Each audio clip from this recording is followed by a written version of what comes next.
નર્મદા જિલ્લામાં આપ અને કોંગ્રેસને મોટો ફટકો લાગ્યો। ડોક્ટર પ્રફુલ્લ વસાવા અને રાજ વસાવા ભાજપમાં જોડાયા। આદિવાસી ગૌરવ દિવસની ઉજવણીમાં સામેલ થયા હતા ત્યારે ડેપ્યુટી સીએમ હર્ષભાઈ સંઘવીની ઉપસ્થિતિમાં ઉજવણી કરાઈ હતી। ડેડિયાપાડાથી ખોખરા ઉમર સુધી યોજાયો રોડ શો। મોટી સંખ્યામાં આદિવાસી સમુદાયના લોકો જોડાયા। આદિજાતિ મોરચાના પ્રમુખ ગણપત વસાવાનું અભિવાદન, સાંસદ મનસુખ વસાવા સહિતના અગ્રણીઓ પણ હાજર રહ્યા। સમાજને તોડવા કરતા સમાજને મુખ્ય માર્ગમાં લાવવાનો પ્રયત્ન કરો। સાચી હકીકત જાણવા વડીલોને જઈને મળજો તેવું હર્ષભાઈએ કહ્યું। હર્ષભાઈ સંઘવીએ કહ્યું કે વડીલોને પૂછજો કે કોંગ્રેસે કેટલો અન્યાય કર્યો છે। આજના યુવાનોને કોંગ્રેસ શાસનનો અંદાજ જ નથી।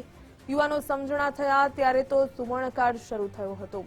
કોંગ્રેસની સરકાર વખતે રસ્તા પર ખાડાઓ હતા। કોંગ્રેસના સમયમાં આદિવાસી વિસ્તારોની કફોડી હાલત હતી તેવું હર્ષભાઈ સંઘવીએ જણાવ્યું।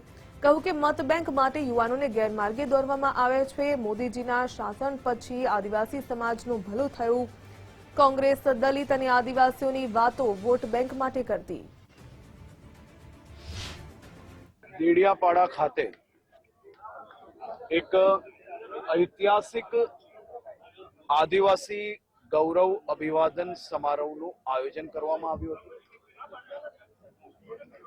હજારોની સંખ્યામાં આદિવાસી સમાજના યુવાઓ વડીલો સાથે મળીને આ આદિવાસી ગૌરવ યાત્રામાં જોડાયા, સભામાં જોડાયા અને ખૂબ મોટી સંખ્યામાં લોકો આજે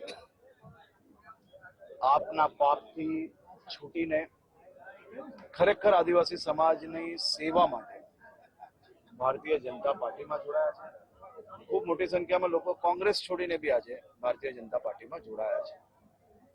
આ સૌ યુવાનો જે સમાજ માટે કાર્ય કરવા માંગે છે, સમાજ માટેની સેવા કરવા માંગે છે, સમાજને મુખ્ય ધારામાં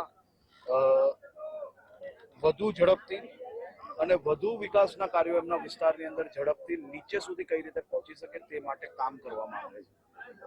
આ યુવાનો આ બધી જ પાર્ટીની જે વિચારધારા છે કે કઈ બી કરીને આદિવાસી સમાજને મુખ્ય ધારાથી જોડતા કે મુખ્ય ધારામાં જોડાયેલા લોકોને કઈ રીતે રોકવા, એમને ગેરમાર્ગે દોરાવવા, એવી વિચારધારા છોડીને સમાજના હિતમાં આ સૌ લોકો ભારતીય જનતા પાર્ટીમાં જે જોડાયા છે સૌનું હું સ્વાગત કરું।